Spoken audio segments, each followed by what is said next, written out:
Código Civil. Livro 3 do Direito das Coisas. Título 1 da Posse. Capítulo 1 da Posse e sua classificação. Artigo 1196. Considera-se possuidor todo aquele que tem de fato o exercício, pleno ou não, de algum dos poderes inerentes à propriedade. Artigo 1197. A posse direta, de pessoa que tem a coisa em seu poder, temporariamente, em virtude de direito pessoal, ou real, não anula a indireta, de quem aquela foi havida, podendo o possuidor direto defender a sua posse contra o indireto.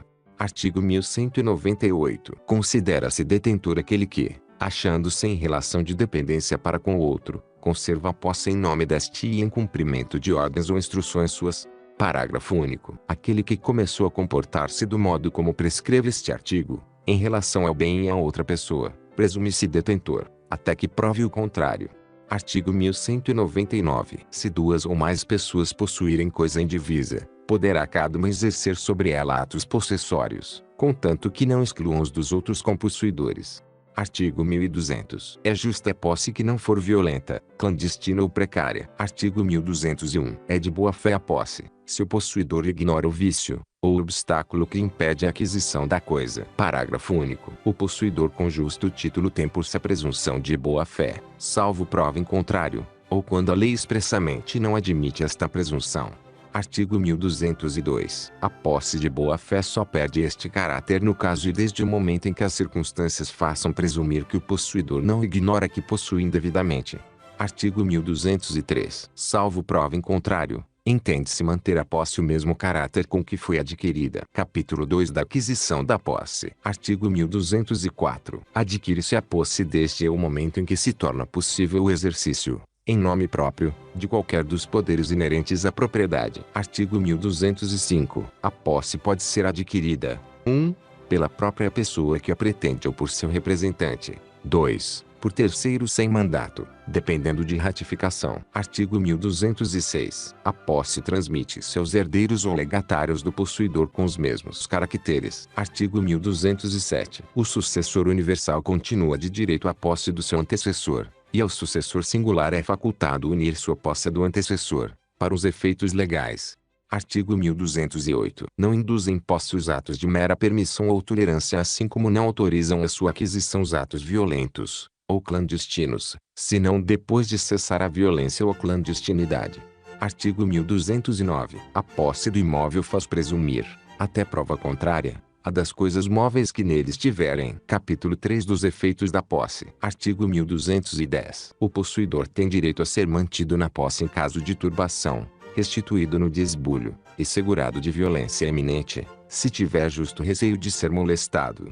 Parágrafo 1º. O possuidor turbado, ou esbulhado, poderá manter-se ou restituir-se por sua própria força, contanto que o faça logo. Os atos de defesa, ou de desforço, não podem ir além do indispensável à manutenção, ou restituição da posse.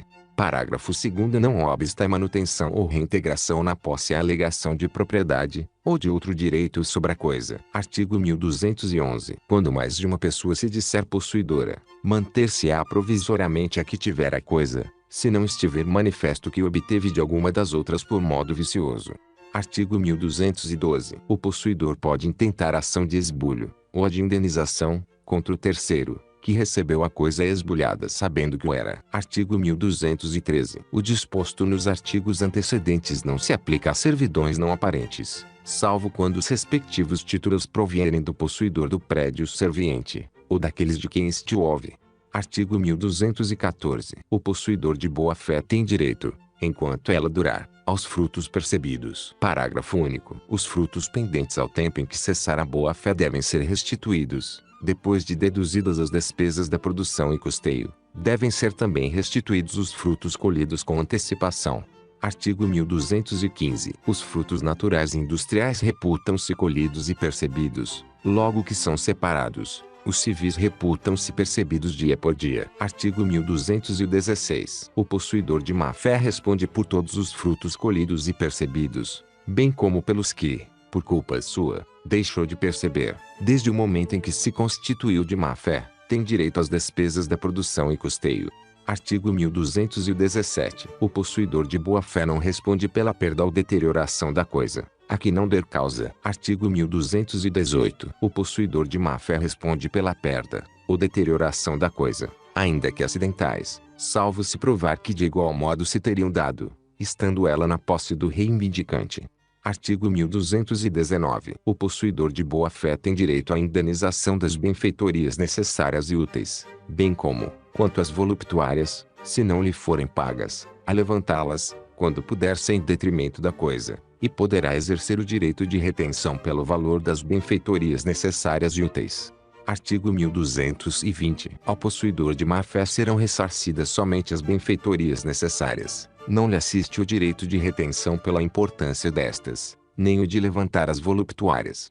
Artigo 1221. As benfeitorias compensam-se com os danos, e só obrigam ao ressarcimento se ao tempo da evicção ainda existirem. Artigo 1222. O reivindicante, obrigado a indenizar as benfeitorias ao possuidor de má-fé, tem o direito de optar entre o seu valor atual e o seu custo. Ao possuidor de boa-fé indenizará pelo valor atual.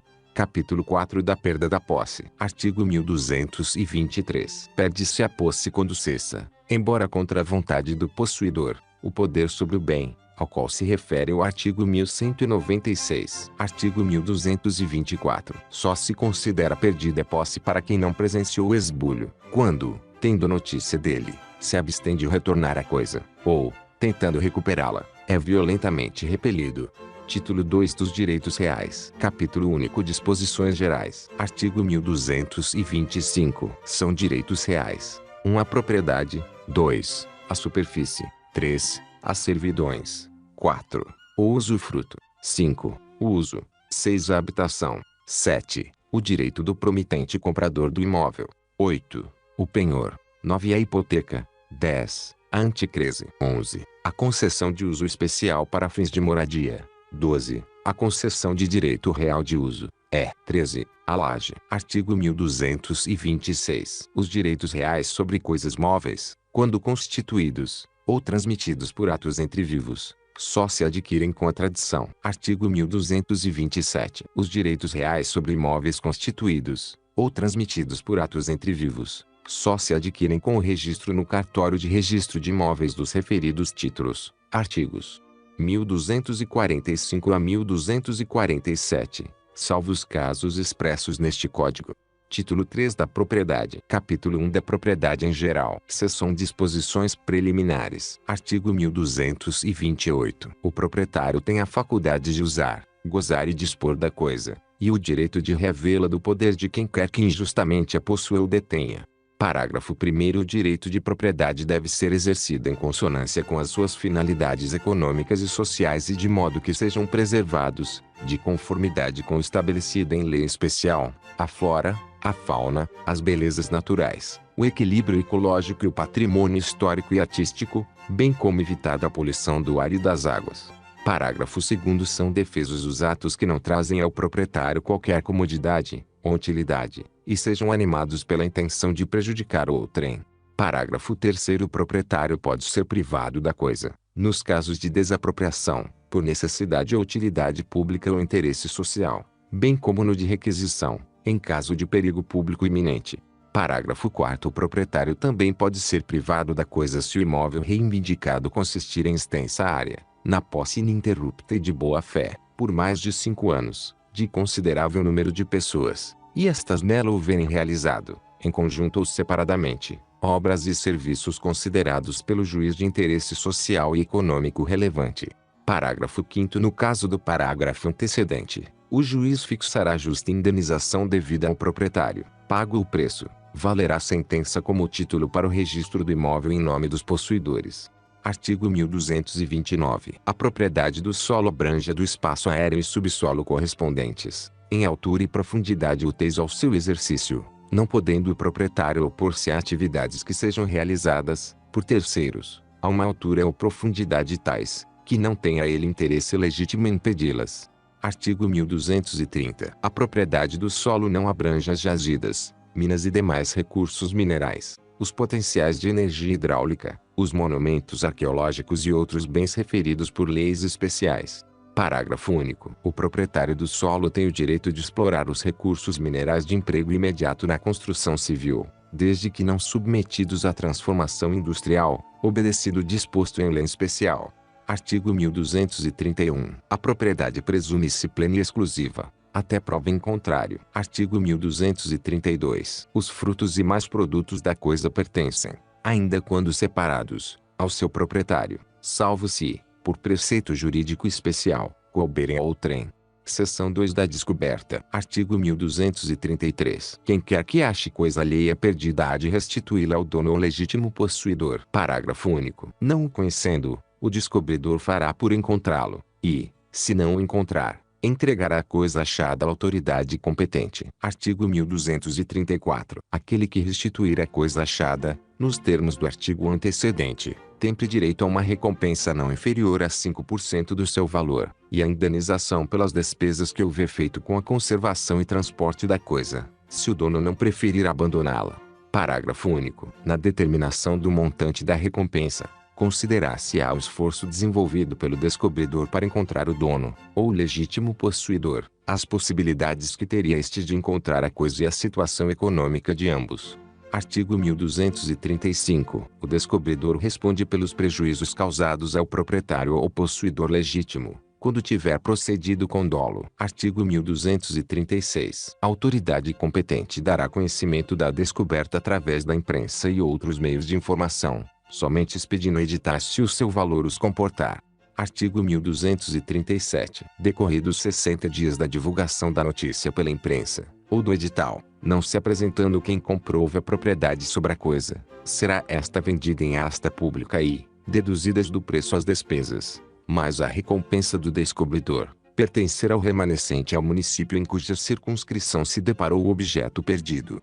Parágrafo único. Sendo de diminuto valor, poderá o município abandonar a coisa em favor de quem a achou. Capítulo 2 da aquisição da propriedade imóvel. Seção 1 da usucapião. Artigo 1238. Aquele que, por 15 anos, sem interrupção, nem oposição, possuir como seu um imóvel, adquire-lhe a propriedade, independentemente de título e boa-fé, podendo requerer ao juiz que assim o declare por sentença, a qual servirá de título para o registro no cartório de registro de imóveis. Parágrafo único. O prazo estabelecido neste artigo reduzir-se-á a 10 anos se o possuidor houver estabelecido no imóvel a sua moradia habitual, ou nele realizado obras ou serviços de caráter produtivo. Artigo 1239. Aquele que, não sendo proprietário de imóvel rural ou urbano, possua como sua, por 5 anos ininterruptos, sem oposição, área de terra em zona rural não superior a 50 hectares, tornando-a produtiva por seu trabalho ou de sua família, tendo nela sua moradia, adquirir-lhe-á a propriedade. Artigo 1240. Aquele que possuir, como sua, área urbana de até 250 metros quadrados, por 5 anos ininterruptamente e sem oposição, utilizando-a para sua moradia ou de sua família, adquirir-lhe-á o domínio, desde que não seja proprietário de outro imóvel urbano ou rural. Parágrafo 1º. O título de domínio e a concessão de uso serão conferidos ao homem ou à mulher, ou a ambos, independentemente do estado civil. Parágrafo 2º. O direito previsto no parágrafo antecedente não será reconhecido ao mesmo possuidor mais de uma vez. Artigo 1.240-A. Aquele que exercer, por 2 anos ininterruptamente e sem oposição, posse direta, com exclusividade, sobre o imóvel urbano de até 250 metros quadrados cuja propriedade divida com ex-cônjuge ou ex-companheiro que abandonou o lar, utilizando-o para sua moradia ou de sua família, adquirir-lhe-á o domínio integral, desde que não seja proprietário de outro imóvel urbano ou rural. Parágrafo 1º. O direito previsto no caput não será reconhecido ao mesmo possuidor mais de uma vez. Artigo 1241. Poderá o possuidor requerer ao juiz seja declarada adquirida, mediante usucapião, a propriedade imóvel. Parágrafo único. A declaração obtida na forma deste artigo constituirá título hábil para o registro no cartório de registro de imóveis. Artigo 1242. Adquire também a propriedade do imóvel aquele que,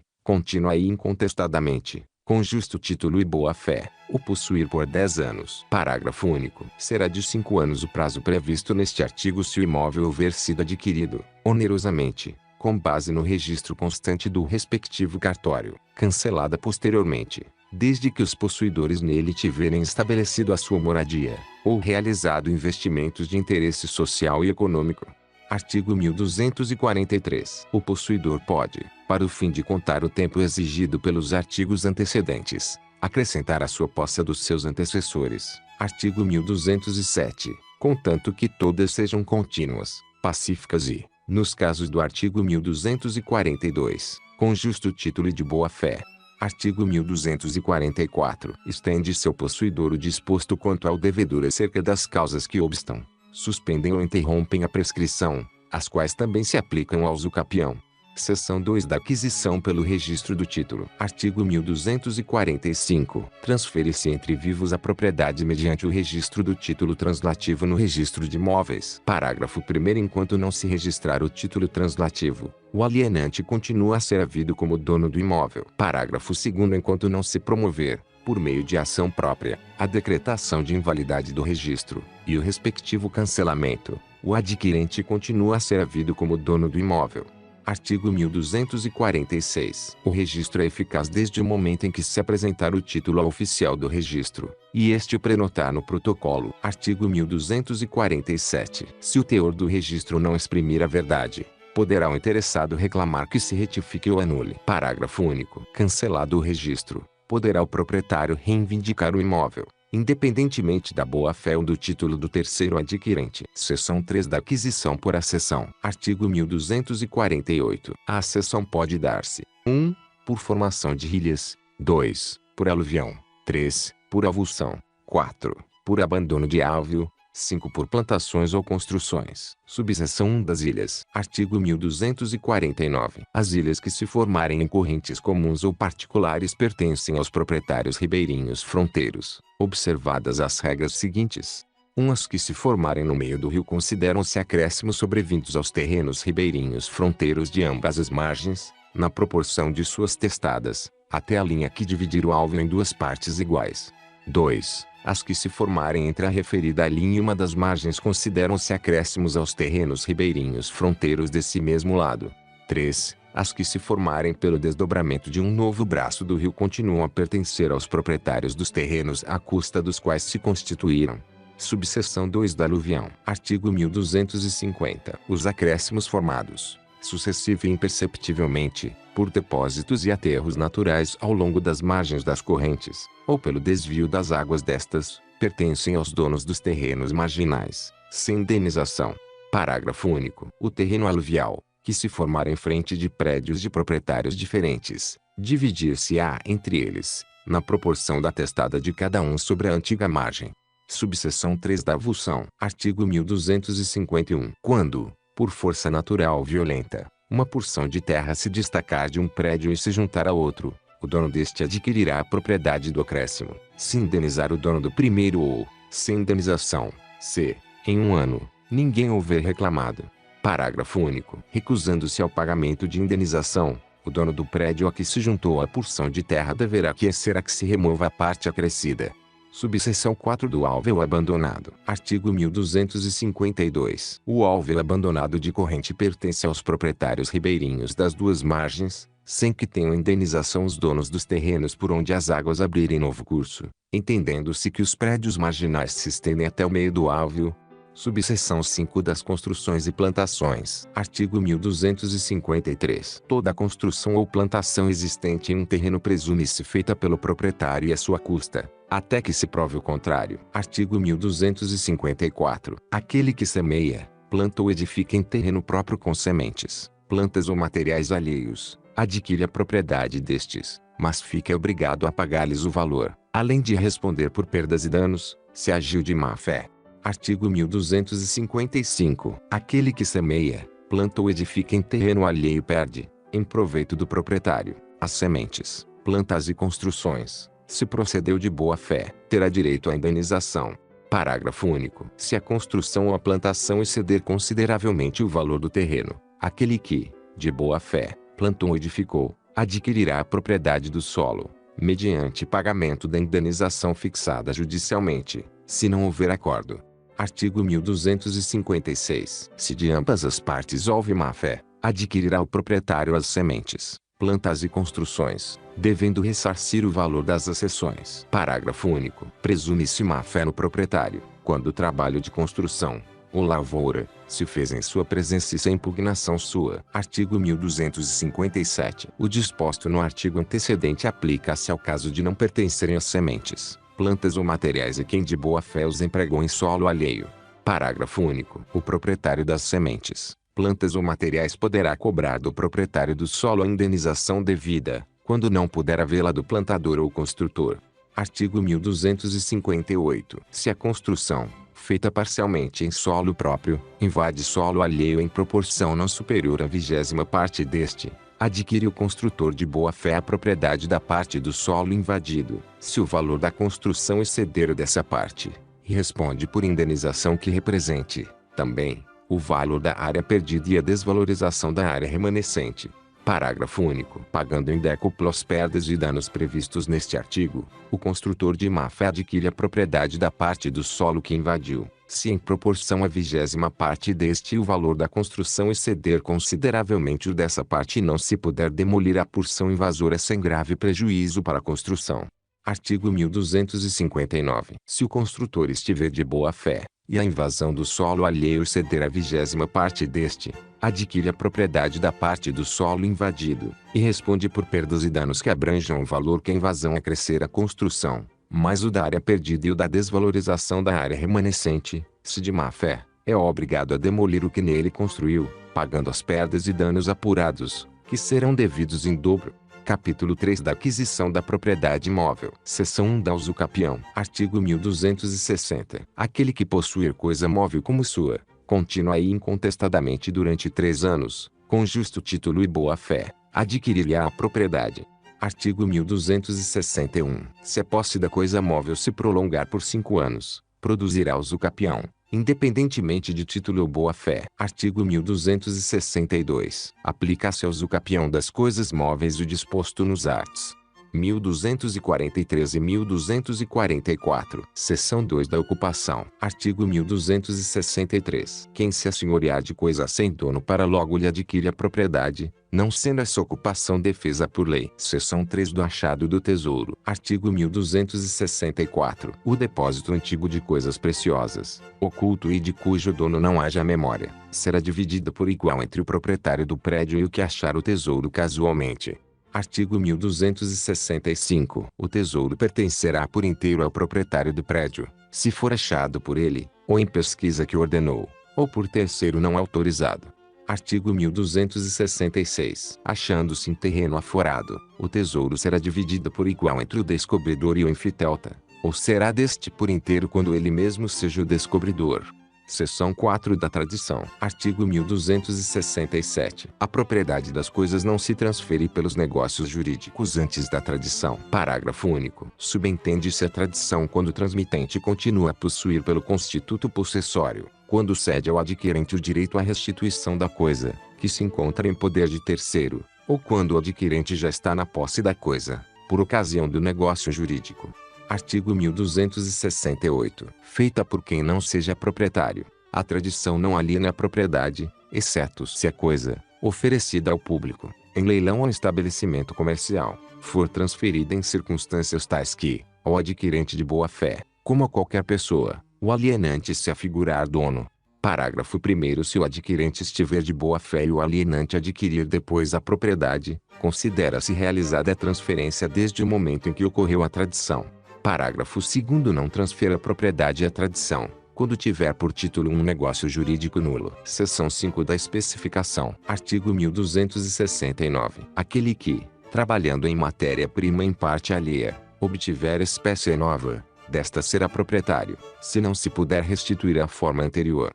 Artigo 1270. Se toda a matéria for alheia, e não se puder reduzir a forma precedente, será do especificador de boa-fé a espécie nova. Parágrafo 1º. Sendo praticável a redução, ou quando impraticável, se a espécie nova se obteve de má-fé, pertencerá ao dono da matéria-prima. Parágrafo 2º. Em qualquer caso, inclusive o da pintura em relação à tela, da escultura, escritura e outro qualquer trabalho gráfico em relação à matéria-prima, a espécie nova será do especificador, se o seu valor exceder consideravelmente o da matéria-prima. Artigo 1271. Aos prejudicados, nas hipóteses dos artigos 1269 e 1270, se ressarcirá o dano que sofrerem, menos ao especificador de má-fé, no caso do parágrafo 1º do artigo antecedente, quando irredutível à especificação. Seção 6 da confusão, da comissão e da disjunção. Artigo 1272. As coisas pertencentes a diversos donos, confundidas, misturadas ou adjuntadas sem o consentimento deles, continuam a pertencer-lhes, sendo possível separá-las sem deterioração. Parágrafo 1º. Não sendo possível a separação das coisas, ou exigindo dispêndio excessivo, subsiste indivíduo todo, cabendo a cada um dos donos quinhão proporcional ao valor da coisa com que entrou para a mistura ou agregado. Parágrafo 2º. Se uma das coisas puder considerar-se principal, o dono sê-lo-á do todo, indenizando os outros. Artigo 1273. Se a confusão, comissão ou adjunção se operou de má-fé, a outra parte caberá escolher entre adquirir a propriedade do todo, pagando o que não for seu, abatida a indenização que lhe for devida, ou renunciar ao que lhe pertencer, caso em que será indenizado. Artigo 1274. Se da união de matérias de natureza diversa se formar espécie nova, a confusão, comissão ou adjunção aplicam-se as normas dos artigos 1272 e 1273. Capítulo 4 da perda da propriedade. Artigo 1275. Além das causas consideradas neste Código, perde-se a propriedade: 1. Por alienação. 2. Pela renúncia. 3. Por abandono. 4.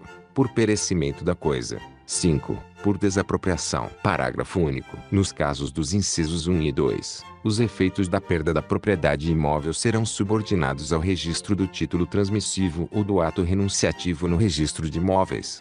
Artigo 1276. O imóvel urbano que o proprietário abandonar, com intenção de não mais o conservar em seu patrimônio, e que se não encontrar na posse de outrem, poderá ser arrecadado, como bem vago, e passar, 3 anos depois, a propriedade do município ou do Distrito Federal, se achar nas respectivas circunscrições. Parágrafo 1º. O imóvel situado na zona rural, abandonado nas mesmas circunstâncias, poderá ser arrecadado, como bem vago, e passar, 3 anos depois, a propriedade da União, onde quer que ele se localize.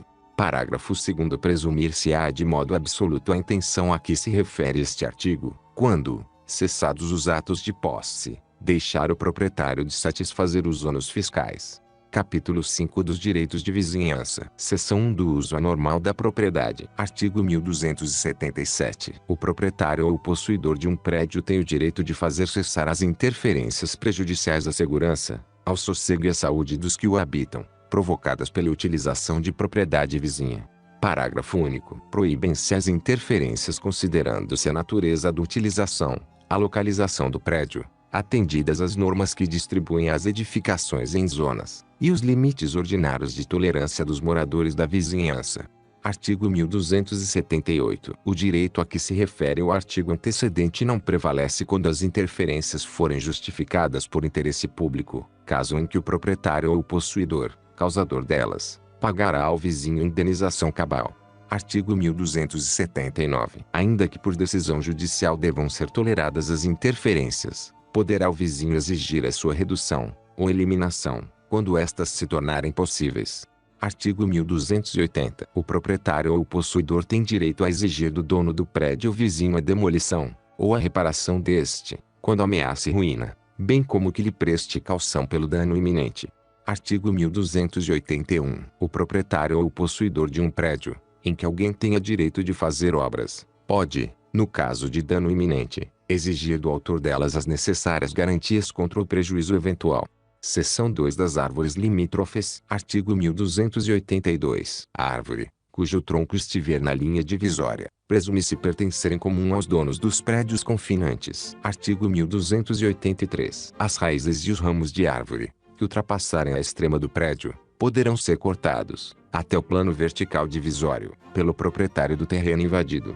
Artigo 1284. Os frutos caídos de árvore do terreno vizinho pertencem ao dono do solo onde caíram, se este for de propriedade particular. Seção 3 da passagem forçada. Artigo 1285. O dono do prédio que não tiver acesso à via pública, nascente ou porto, pode, mediante pagamento de indenização cabal, constranger o vizinho a lhe dar passagem, cujo rumo será judicialmente fixado, se necessário.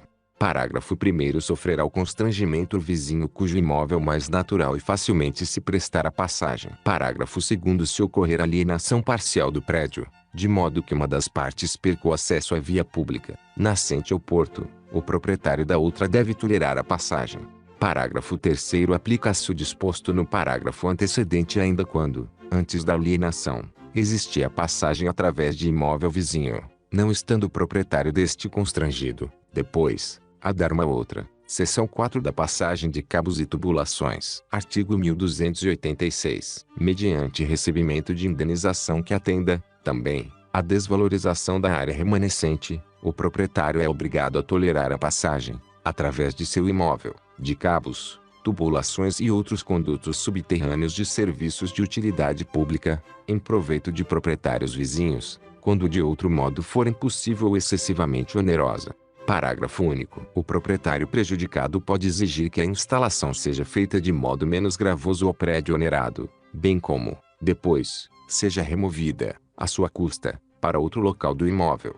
Artigo 1287. Se as instalações oferecerem grave risco, será facultado ao proprietário do prédio onerado exigir a realização de obras de segurança. Seção 5 das águas. Artigo 1288. O dono ou possuidor do prédio inferior é obrigado a receber as águas que correm naturalmente do superior, não podendo realizar obras que embaraçem o seu fluxo. Porém, a condição natural e anterior do prédio inferior não pode ser agravada por obras feitas pelo dono ou possuidor do prédio superior.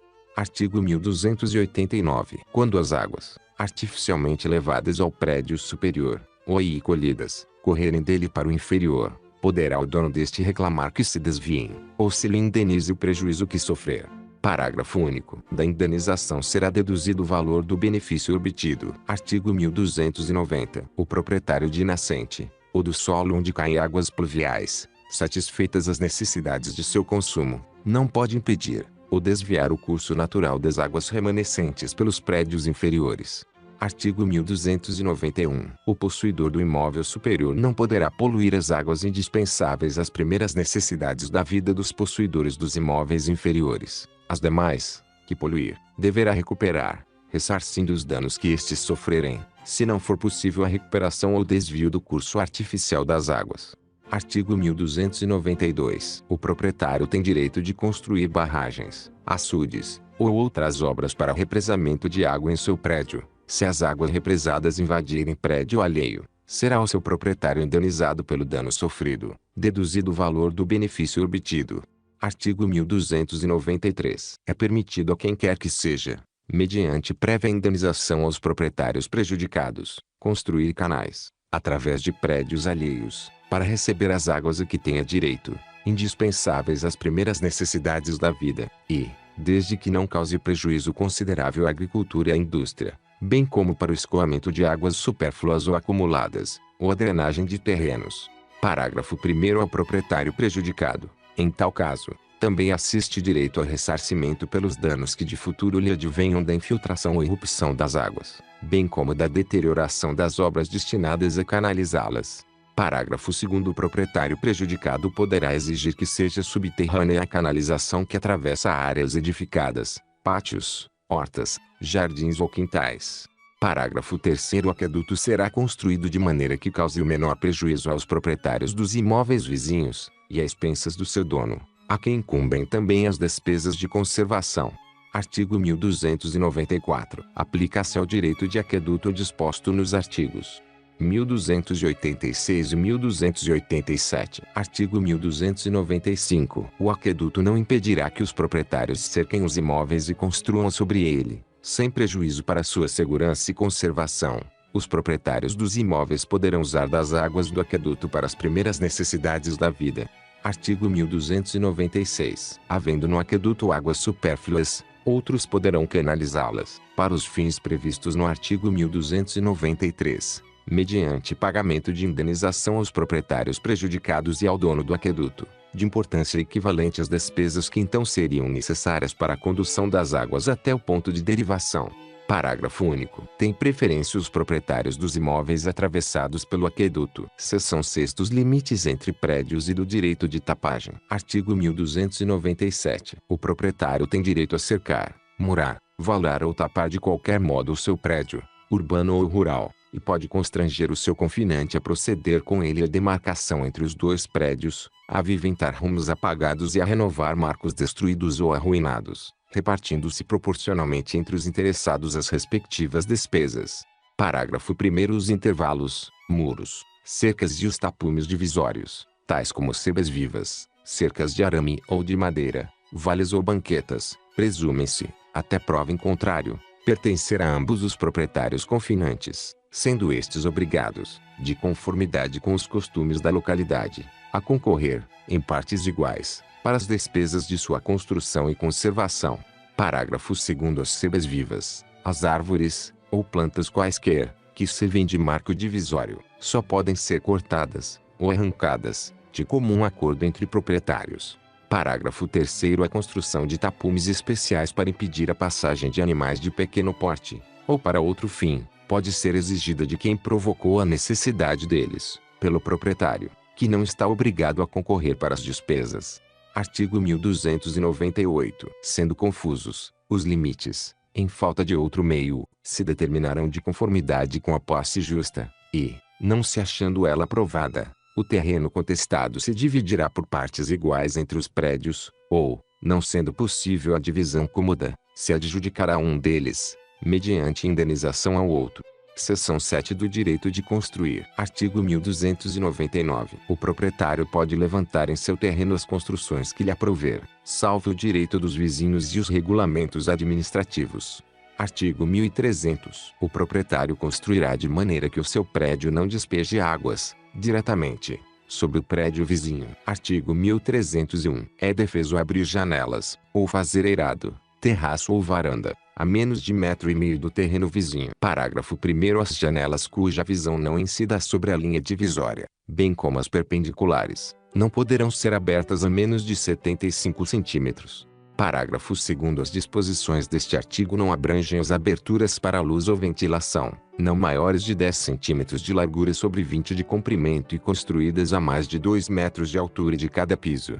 Artigo 1302. O proprietário pode, no lapso de ano e dia após a conclusão da obra, exigir que se desfaça a janela, sacada, terraço ou goteiras sobre o seu prédio. Escoado o prazo, não poderá, por sua vez, edificar sem atender ao disposto no artigo antecedente, nem impedir, ou dificultar, o escoamento das águas da goteira, com prejuízo para o prédio vizinho. Parágrafo único. Em se tratando de vãos, ou aberturas para a luz, seja qual for a quantidade, altura e disposição, o vizinho poderá, a todo tempo, levantar a sua edificação, ou contramuro, ainda que lhes veja claridade. Artigo 1303. Na zona rural, não será permitido levantar edificações a menos de 3 metros do terreno vizinho. Artigo 1304. Nas cidades, vilas e povoados cuja edificação estiver adstrita a alinhamento, o dono de um terreno pode nele edificar, madeirando na parede divisória do prédio contíguo, se ela suportar a nova construção, mas terá de embolsar ao vizinho metade do valor da parede e do chão correspondentes. Artigo 1305. O confinante, que primeiro construir, pode assentar a parede divisória até meia espessura no terreno contíguo, sem perder por isso o direito a ver meio valor dela se o vizinho a travejar, caso em que o primeiro fixar a largura e a profundidade do alicerce. Parágrafo único. Se a parede divisória pertencer a um dos vizinhos, e não tiver capacidade para ser travejada pelo outro, não poderá este fazer-lhe alicerce ao pé sem prestar caução àquele, pelo risco a que expõe a construção anterior. Artigo 1306. O condômino da parede meia pode utilizá-la até ao meio da espessura, não pondo em risco a segurança ou a separação dos dois prédios, e avisando previamente o outro condômino das obras que ali tenciona fazer. Não pode, sem consentimento do outro, fazer, na parede meia, armários, ou obras semelhantes, correspondendo a outras, da mesma natureza, já feitas do lado oposto.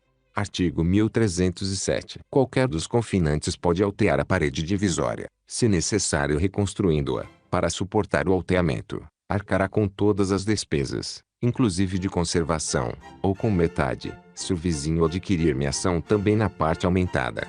Artigo 1308. Não é lícito encostar a parede divisória chaminés, fogões, fornos ou quaisquer aparelhos ou depósitos suscetíveis de produzir infiltrações ou interferências prejudiciais ao vizinho. Parágrafo único. A disposição anterior não abrange as chaminés ordinárias e os fogões de cozinha. Artigo 1309. São proibidas construções capazes de poluir, ou inutilizar, para uso ordinário, a água do poço, ou nascente alheia, a elas preexistentes. Artigo 1310. Não é permitido fazer escavações ou quaisquer obras que tirem ao poço ou à nascente de outrem a água indispensável às suas necessidades normais. Artigo 1311. Não é permitida a execução de qualquer obra ou serviço suscetível de provocar desmoronamento ou deslocação de terra, ou que comprometa a segurança do prédio vizinho, senão após haverem sido feitas as obras acautelatórias.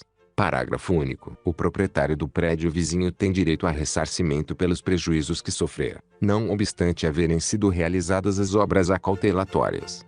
Artigo 1312. Todo aquele que violar as proibições estabelecidas nesta seção é obrigado a demolir as construções feitas, respondendo por perdas e danos. Artigo 1313. O proprietário ou ocupante do imóvel é obrigado a tolerar que o vizinho entre no prédio, mediante prévio aviso, para 1. Dele temporariamente usar, quando indispensável, reparação, construção, reconstrução ou limpeza de sua casa ou do muro divisório. 2. Apoderar-se de coisas suas, inclusive animais que aí se encontrem casualmente. Parágrafo 1º. Disposto neste artigo aplica-se aos casos de limpeza ou reparação de esgotos, goteiras, aparelhos higiênicos, poços e nascentes e ao aparelho de cerca viva. Parágrafo 2º. Na hipótese do inciso 2, uma vez entregues as coisas buscadas pelo vizinho, poderá ser impedida a sua entrada no imóvel. Parágrafo 3º. Se do exercício do direito assegurado neste artigo provier dano, terá o prejudicado direito a ressarcimento. Capítulo 6 do Condomínio Geral. Seção 1 do Condomínio Voluntário. Subseção 1 dos direitos e deveres dos condôminos. Artigo 1314. Cada condômino pode usar da coisa conforme sua destinação, sobre ela exercer todos os direitos compatíveis com a indivisão, reivindicá-la de terceiro, defender a sua posse e alhear a respectiva parte ideal, ou gravá-la. Parágrafo único. Nenhum dos condôminos pode alterar a destinação da coisa comum, nem dar posse, uso ou gozo dela a estranhos, sem o consenso dos outros. Artigo 1315. O condômino é obrigado, na proporção de sua parte, a concorrer para as despesas de conservação ou divisão da coisa, e a suportar os ônus a que estiver sujeita. Parágrafo único. Presumem-se iguais as partes ideais dos condôminos. Artigo 1316. Pode o condômino eximir-se do pagamento das despesas e dívidas, renunciando à parte ideal. Parágrafo 1º. Se os demais condôminos assumem as despesas e as dívidas, a renúncia lhes aproveita, adquirindo a parte ideal de quem renunciou, na proporção dos pagamentos que fizerem. Parágrafo 2º. Se não há condômino que faça os pagamentos, a coisa comum será dividida. Artigo 1317. Quando a dívida houver sido contraída por todos os condôminos, sem se discriminar a parte de cada um na obrigação, nem se estipular solidariedade, entende-se que cada qual se obrigou proporcionalmente ao seu quinhão na coisa comum. Artigo 1318. As dívidas contraídas por um dos condôminos em proveito da comunhão, e durante ela, obrigam o contratante, mas terá este ação regressiva contra os demais. Artigo 1319. Cada condômino responde aos outros pelos frutos que percebeu da coisa e pelo dano que lhe causou. Artigo 1320. A todo tempo será lícito ao condômino exigir a divisão da coisa comum, respondendo o quinhão de cada um pela sua parte nas despesas da divisão. Parágrafo 1º. Podem os condôminos acordar que fique indivisa a coisa comum por prazo não maior de 5 anos, suscetível de prorrogação ulterior. Parágrafo 2º. Não poderá exceder de 5 anos em divisão estabelecida pelo doador ou pelo testador. Parágrafo 3º. A requerimento de qualquer interessado e se graves razões o aconselharem, pode o juiz determinar a divisão da coisa comum antes do prazo. Artigo 1321. Aplicam-se à divisão do condomínio, no que couber, as regras de partilha de herança. Artigos 2013 a 2022. Artigo 1322. Quando a coisa for indivisível, e os consortes não quiserem adjudicá-la a um só, indenizando os outros, será vendido e repartido apurado, preferindo-se, na venda, em condições iguais de oferta, o condômino estranho, e entre os condôminos aquele que tiver na coisa benfeitorias mais valiosas, e, não as havendo, o de quem é o maior. Parágrafo único. Se nenhum dos condôminos tem benfeitorias na coisa comum e participam todos do condomínio em partes iguais, realizar-se-á licitação entre estranhos e, Antes de adjudicar da coisa aquele que ofereceu maior lanço, proceder-se à licitação entre os condôminos, a fim de que a coisa seja adjudicada a quem afinal oferecer melhor lanço, preferindo, em condições iguais, o condômino estranho. Subseção 2 da administração do condomínio. Artigo 1323. Deliberando a maioria sobre a administração da coisa comum, escolherá o administrador, que poderá ser estranho ao condomínio, resolvendo alugá-la. Preferir-se-á, em condições iguais, o condômino que não o é. Artigo 1324. O condômino que administrar sem oposição dos outros presume-se representante comum. Artigo 1325. A maioria será calculada pelo valor dos quinhões. Parágrafo 1º. As deliberações serão obrigatórias, sendo tomadas por maioria absoluta. Parágrafo 2º. Não sendo possível alcançar maioria absoluta, decidirá o juiz, a requerimento de qualquer condômino, ouvidos os outros. Parágrafo 3º. Havendo dúvida quanto ao valor do quinhão, será este avaliado judicialmente. Artigo 1326. Os frutos da coisa comum, não havendo em contrário estipulação ou disposição de última vontade, serão partilhados na proporção dos quinhões. Seção 2 do condomínio necessário. Artigo 1327. O condomínio por meação de paredes, cercas, muros e valas regula-se pelo disposto neste Código. Artigos 1297 e 1298,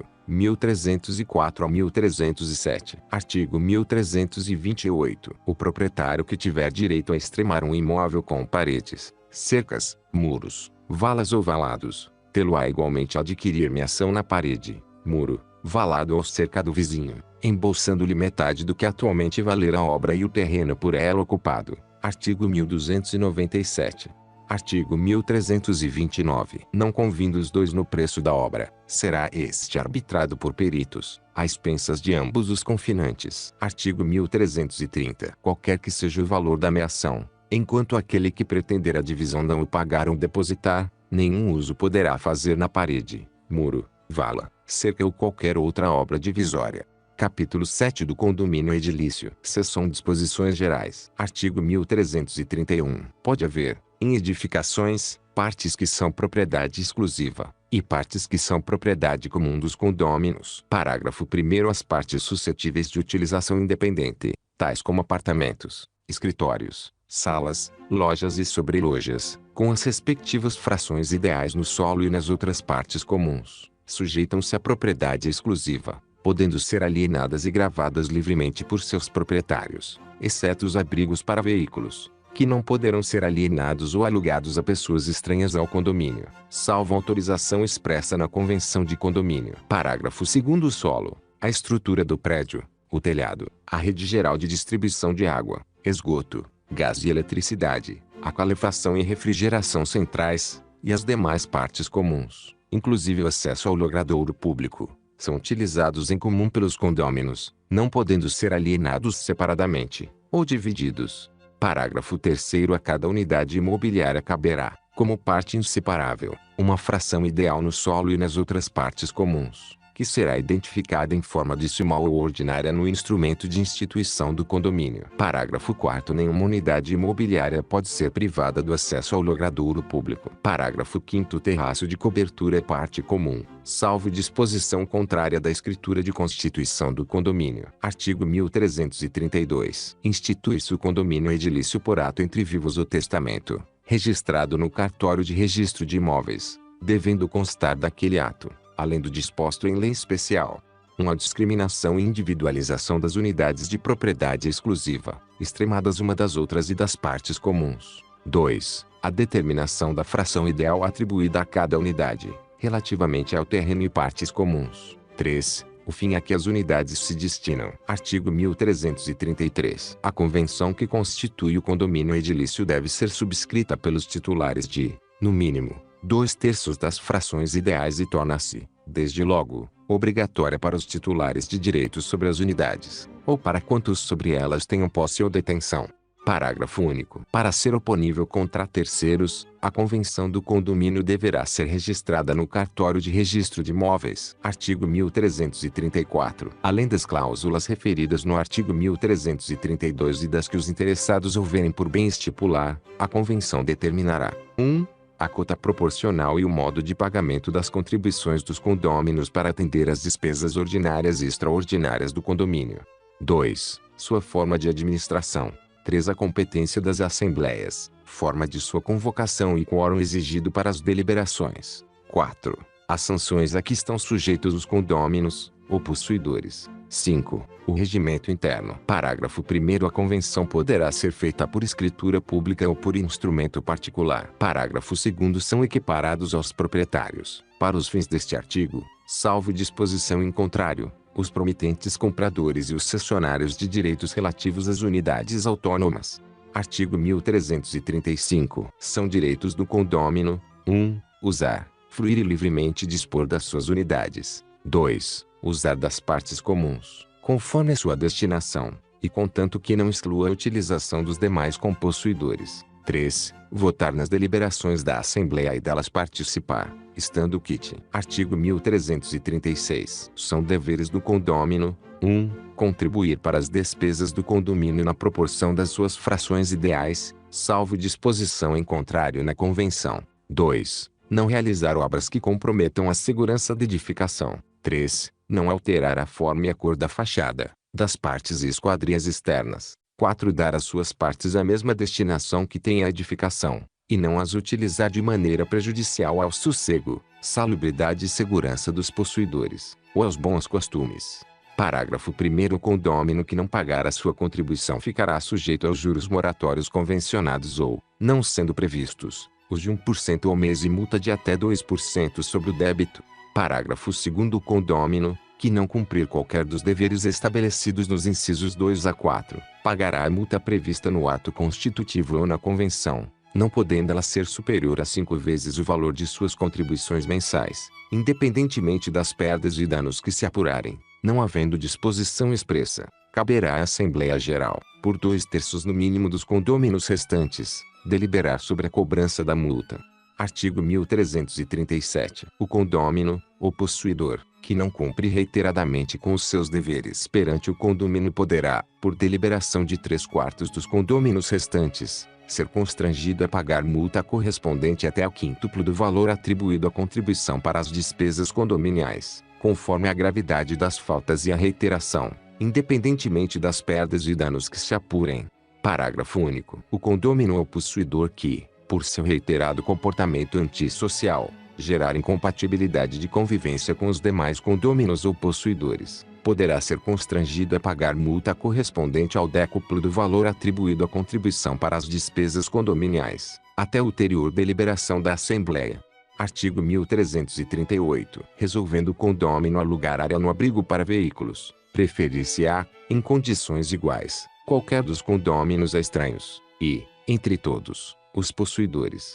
Artigo 1339. Os direitos de cada condômino às partes comuns são inseparáveis de sua propriedade exclusiva. São também inseparáveis das frações ideais correspondentes às unidades imobiliárias, com as suas partes acessórias.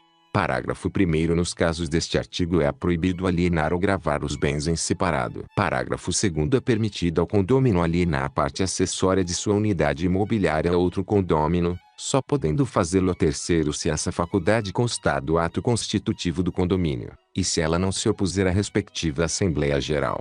Artigo 1340. As despesas relativas a partes comuns de uso exclusivo de um condômino, ou de alguns deles, incumbem a quem delas se serve. Artigo 1341. A realização de obras no condomínio depende: 1. Se voluptuárias, de voto de 2/3 dos condôminos. 2. Se úteis, de voto da maioria dos condôminos. Parágrafo 1º. As obras ou reparações necessárias podem ser realizadas, independentemente de autorização, pelo síndico, ou, em caso de omissão ou impedimento deste, por qualquer condômino. Parágrafo 2º. Se as obras ou reparos necessários forem urgentes e importarem em despesas excessivas, determinada sua realização, o síndico ou um condômino que tomou a iniciativa delas dará ciência à Assembleia, que deverá ser convocada imediatamente. Parágrafo 3º. Não sendo urgentes, as obras ou reparos necessários, que importarem em despesas excessivas, somente poderão ser efetuadas após autorização da Assembleia, especialmente convocada pelo síndico, ou, em caso de omissão ou impedimento deste, por qualquer dos condôminos.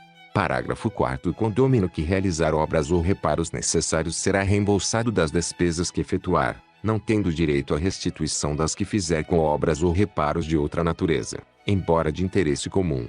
Artigo 1342. A realização de obras, em partes comuns, em acréscimos já existentes, a fim de lhes facilitar ou aumentar a utilização, depende da aprovação de 2/3 dos votos dos condôminos, não sendo permitidas construções, nas partes comuns, suscetíveis de prejudicar a utilização, por qualquer dos condôminos, das partes próprias, ou comuns.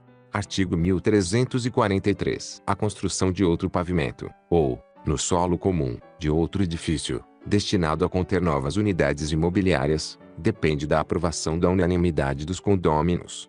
Artigo 1344. Ao proprietário do terraço de cobertura incumbem as despesas da sua conservação, de modo que não haja danos às unidades imobiliárias inferiores.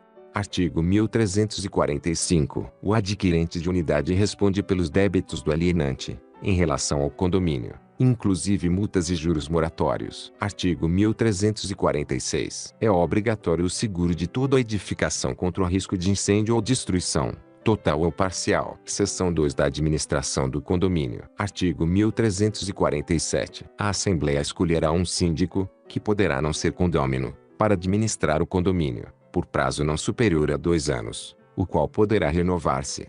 Artigo 1348. Compete ao síndico: 1. Convocar a Assembleia dos Condôminos. 2. Representar, ativa e passivamente, o condomínio, praticando, em juízo ou fora dele, os atos necessários à defesa dos interesses comuns. 3. Dar imediato conhecimento à Assembleia da existência de procedimento judicial ou administrativo, de interesse do condomínio. 4.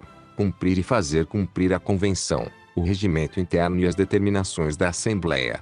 5. Diligenciar a conservação e a guarda das partes comuns e zelar pela prestação dos serviços que interessem aos possuidores. 6. Elaborar o orçamento da receita e da despesa relativa a cada ano. 7. Cobrar dos condôminos as suas contribuições, bem como impor e cobrar as multas devidas. 8. Prestar contas à Assembleia, anualmente quando exigidas. 9.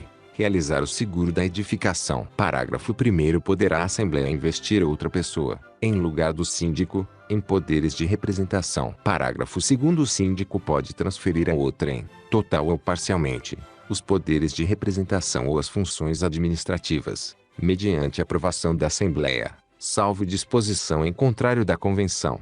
Artigo 1349. A Assembleia, especialmente convocada para o fim estabelecido no parágrafo 2 do artigo antecedente, poderá, pelo voto da maioria absoluta de seus membros, destituir o síndico que praticar irregularidades, não prestar contas, ou não administrar convenientemente o condomínio.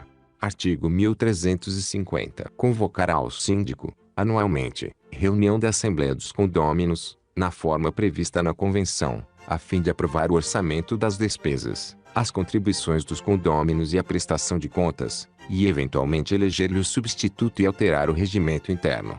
Parágrafo 1º. Se o síndico não convocar a Assembleia, 1/4 dos condôminos poderá fazê-lo. Parágrafo 2º. Se a Assembleia não se reunir, o juiz decidirá, a requerimento de qualquer condômino. Artigo 1351. Depende da aprovação de 2/3 dos votos dos condôminos a alteração da Convenção, a mudança da destinação do edifício, ou da unidade imobiliária, depende da aprovação pela unanimidade dos condôminos. Artigo 1352. Salvo quando exigido quórum especial, as deliberações da Assembleia serão tomadas, em primeira convocação, por maioria de votos dos condôminos presentes que representem pelo menos metade das frações ideais.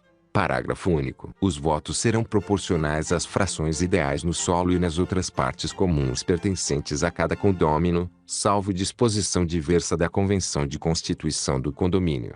Artigo 1353. Em segunda convocação, a Assembleia poderá deliberar por maioria dos votos dos presentes, salvo quando exigido quórum especial. Artigo 1354. A Assembleia não poderá deliberar se todos os condôminos não forem convocados para a reunião. Artigo 1355. Assembleias extraordinárias poderão ser convocadas pelo síndico ou por 1/4 dos condôminos. Artigo 1356. Poderá haver no condomínio um conselho fiscal, composto de 3 membros, eleitos pela Assembleia, por prazo não superior a 2 anos, ao qual compete dar parecer sobre as contas do síndico.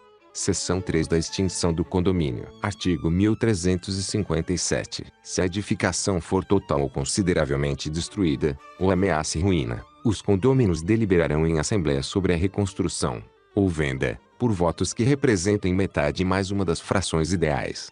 Parágrafo 1º. Deliberada a reconstrução, poderá o condômino eximir-se do pagamento das despesas respectivas, alienando seus direitos a outros condôminos, mediante avaliação judicial. Parágrafo 2º. Realizada a venda, em que se preferirá, em condições iguais de oferta, o condômino estranho, será repartido ou apurado entre os condôminos, proporcionalmente ao valor das suas unidades imobiliárias.